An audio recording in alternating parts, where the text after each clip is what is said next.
জি 24 ঘন্টা আপনাদের স্বাগত। আমি অর্ণবাংশু নিয়োগী। হাইকোর্টের একটা বিশেষ ব্রেকিং খবর আপনাদের অবশ্যই বলবো। সেটা হচ্ছে এই যে নিউ টাউনের স্বর্ণ ব্যবসায়ী যে খুনের মামলা, সেই মামলায় নাম জড়িয়েছিল বিডিও প্রশান্ত বর্মনের। তিনি নিম্ন আদালত থেকে জামিন, আগাম জামিন সব কিছু পেয়ে গিয়েছিলেন।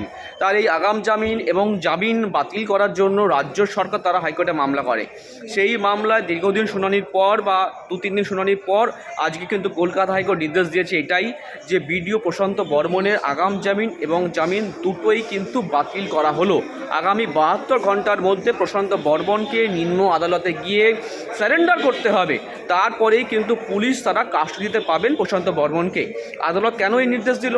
আদালতের বক্তব্য হচ্ছে যে এই অপরাধের গুরুত্ব অভিধাবন করতে পারেননি নিম্ন আদালতের বিচারক, এবং তার হাতের সামনে কেস ডায়েরি রয়েছে, তার হাতের সামনে উইটনেসের বয়ান রয়েছেন, প্রত্যক্ষদর্শীর বয়ান রয়েছেন, তারপরেও কেন এই অর্ডার দিলেন সেটা কিন্তু বোঝা যাচ্ছে না। দ্বিতীয়ত অবশ্যই এটা বলতে হবে যে নিম্ন আদালত যখন এই নির্দেশ দিচ্ছেন তখন কেন তিনি এগুলো খতিয়ে দেখলেন না। হাতের সামনে এভিডেন্সগুলো যখন রয়েছে, আর একজন ভিডিও হিসাবে বা সিভিল সার্ভিসের সঙ্গে যুক্ত একজন ব্যক্তি হিসাবে তিনি কোনো বিশেষ সুবিধা উপভোগ করতে পারেন না।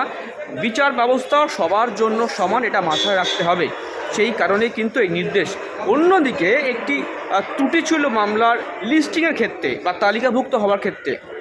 রাজ্য সরকার মামলাটি করেছিলেন জাস্টিস জয় সেনগুপ্ত এজলাসে, বিচারপতির ঘরে, কিন্তু সেই মামলাটি শুনানির জন্য তালিকাভুক্ত হয় জাস্টিস সিদ্ধগং হয়েছে এজলাসে। কিন্তু এই ত্রুটিটা কার দিক থেকে হয়েছিল? এই ত্রুটিটা সম্পূর্ণ হয়েছিল কিন্তু যে হাইকোর্ট অ্যাডমিনের তরফ থেকে। সেই জন্য হাইকোর্ট অ্যাডমিনকে 10,000 টাকা ক্ষতিপূরণ দেওয়ার নির্দেশ দিল কলকাতা হাইকোর্ট। দ্বিতীয়ত প্রশান্ত বর্মনের হয়ে সওয়াল করছিলেন হচ্ছেন অভিক ঘটক, কল্যাণ বন্দ্যোপাধ্যায় সিনিয়র আইনজীবী। তাদের বক্তব্য ছিল এটাই যে আইও এতদিন চুপ ছিলেন, আইও গ্রেপ্তার করেননি, আইও জিজ্ঞাসাবাদ করেনি, তাহলে এখন কেন জামিন বাতিলের প্রয়োজন পড়ছে? এটা সম্পূর্ণভাবে ভিত্তিহীন একটা আবেদন। সেই জায়গায় দাঁড়িয়ে তার আবেদন কোনোভাবে গ্রাহ্য হয়নি। রাজ্যের বক্তব্য ছিল তদন্তের স্বার্থে অনেক কিছু প্রয়োজন রয়েছে, জিজ্ঞাসাবাদ করা দরকার, তাই এই নির্দেশ দেওয়া হয়েছে। আত্মসমর্পণের ক্ষেত্রে তাদের আইনজীবী দাদা বলছিলেন যেটা যে 7 দিন সময় দেওয়া হোক, অর্থাৎ প্রশান্ত বর্মনকে 7 দিন নয় 72 ঘন্টার মধ্যে হাজির দিতে হবে বা আত্মসমর্পণ করতে হবে, এবং তারপরেই কিন্তু সেখানে গিয়ে রাজ্য পুলিশের তরফ থেকে তারা প্রেয়ার দেবে, কাস্টডি প্রেয়ার দিতে চাইলে তারা দেবেন, এবং তারপর নিম্ন আদালত কিন্তু তাকে পুলিশ হেফাজতে পাঠানোর নির্দেশ দেবে। এটাই প্রোটোকল। তো 72 ঘন্টার মধ্যে তাকে সময়সীমা দেওয়া হয়েছে। প্রশান্ত বর্মনকে অবশ্যই হাজির দিতে হবে। হাইকোর্ট স্পষ্ট বুঝিয়ে দিল যে একজন ব্যক্তি ভিডিও হওয়ার জন্য তিনি কোনো বিশেষ সুবিধা ভোগ করতে পারেন না, এটা সবাইকে মাথায় রাখতে হবে।